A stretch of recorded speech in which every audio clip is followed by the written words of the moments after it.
Emily was there too. A group is training rats to help find survivors in danger zones. It is a story and video you will definitely want to see. Welcome inside the comfy and dry confines of the Channel 13 studios on a rainy night. Good to be with you here at 10 o'clock. And Felicia, we got some rain finally today, huh? We did get some rain. It's almost as weird as saying training rats. I mean, two statements that we didn't think we would be saying today. Wait till you see the video. It's pretty good stuff. I'm interested in this. Yeah, one. well, we didn't think we'd be hearing that or getting rain either. No, because we've had less than a tenth of an inch of rain since the end of September. Right. So it's really been about 30 days since we've had anything significant. We're up over 3/4 of an inch of rain. We need it. Much needed rain fell across central Indiana, and we're still tracking some at this hour. This is live Doppler 13 radar. The initial heavy band of rain is kind of pivoting off to the north and east, but a little concern with this. Heavy rain, and within this line, maybe some gusty winds. At this point, we're not picking up any lightning, but we definitely have the rain and the wind moving through and just east of Lake Monroe and Bloomington. So Nashville and Brown County, get ready. That's kind of pivoting your way. We go north, and the area just to the southwest of Martinsville and Mooresville. That's where we find the heavy rain and wind, and that's going to start to make its way into Morgan County. Hendricks County, you've got a line of rain coming out of Putnam and Park counties. It's going to start to move your way, and we still have some rain kind of scattered across parts of Marion County. So we're not done yet, but the heaviest is starting to wind down. This is kind of a big view of live Doppler 13 radar. Back edge still across parts of Illinois, so additional rain is in the forecast overnight and through the early part of Wednesday, and you can see that with Future Track 13. Heavy rain bands start to wind down, but we'll have some additional pockets of rain still around for the morning drive. So a few wet roads, you want to make sure you check in with Chuck first thing in the morning. He'll be tracking what we have left on radar and just how long it's going to stick around. Right now, the thinking is rain ends midday, and then we end tomorrow with some sunshine. Okay. But cooler. No 70s, folks. I know. Get used to the 50s. 50s for a couple of days, and then looking ahead, we move into a really nice fall-like stretch for Friday, Saturday, Sunday, low to mid-60s. Okay. And it's too far out to look at Halloween then, right? We have a rain chance in for Halloween. Still too early to say, okay, is it going to be in the morning on Halloween, or is it going to be during the trick-or-treat time? So right. We'll keep you posted. Okay. Sounds good. All right, want to move on and talk about a couple of other stories tonight. Obviously, a lot of people have their Halloween decorations up. So we did the story today. Rich and I ended up going out to Irvington because he heard that there was this big clown display, big Halloween display, and some of the audio animatronic figures had been stolen. And here's his story. The signs in the front yard call out the thief who stole some of Halloween from Chris Ray and his Irvington neighborhood. What I do, I am the best. Last week, someone swiped this animatronics Jack Skellington display Chris loaned to his neighbor.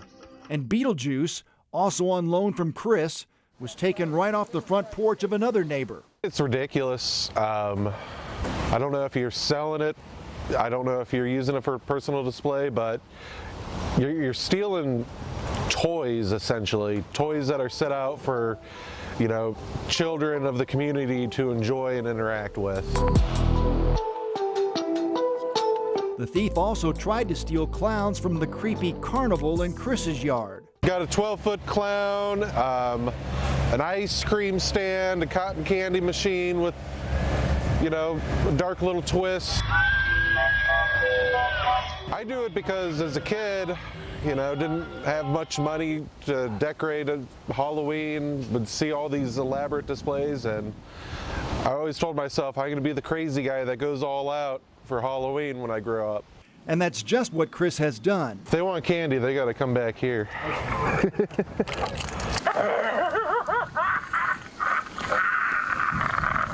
The backyard is filled with a variety of animatronics creepy characters Chris has collected over the years. It's kind of like an interactive display, so you know, you walk up, they'll move, talk to you, and this is the workshop where Chris creates his Halloween displays and is storing many of his clowns until October 31st. So the Amazing Circus Freak Show is closed for now with the characters in safekeeping.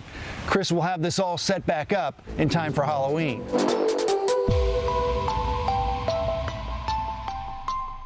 I feel bad Spooky. for Chris. I mean, he goes to all that trouble and obviously the expense. Yes. Yeah. somebody's out there ripping off his stuff. Taking his joy. Hopefully his joy has not been taken, but it's definitely frustrating. I mean, to steal anything, it's not just, because it's some silly Halloween stuff, Right. And it's more than money. It's the hard work and the passion that goes into doing that, and for the neighborhood and all that. Yep. All right, we are passionate about fun video, and we think we found it tonight. So there's this story about this Belgian nonprofit company that has, they're training rats to be a help with first responders. Rescue rats. Rescue rats. So take a look at this video that we received.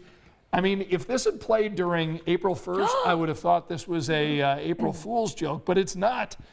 This Belgian nonprofit training rats to help first responders search for survivors in disaster zones. These rats are armed with tiny, high-tech backpacks carrying video cameras.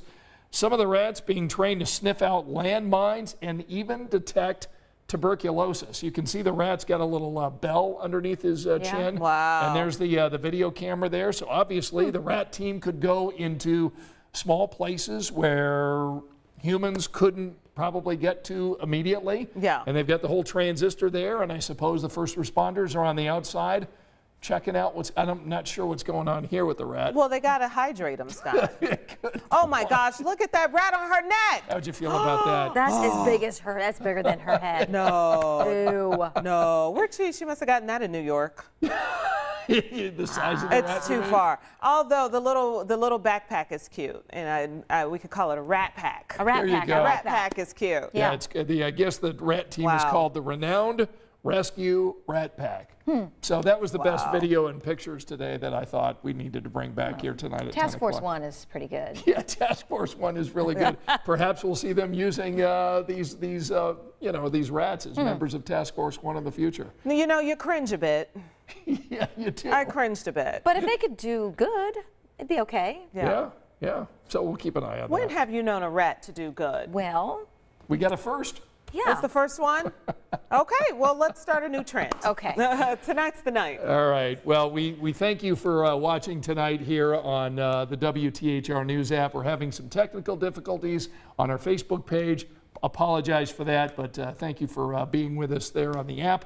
And if you missed the forecast, Angela's got a recap for We you. still have some rain and wind over the next couple of hours. Heaviest winds down overnight. Still a few wet roads tomorrow morning. Then we clear it out tomorrow afternoon in the upper 50s. All right. What do you say we do a newscast in Yeah. about an hour or so? We can do that. All right. We'll see you over on Channel 13 at 11. Good night.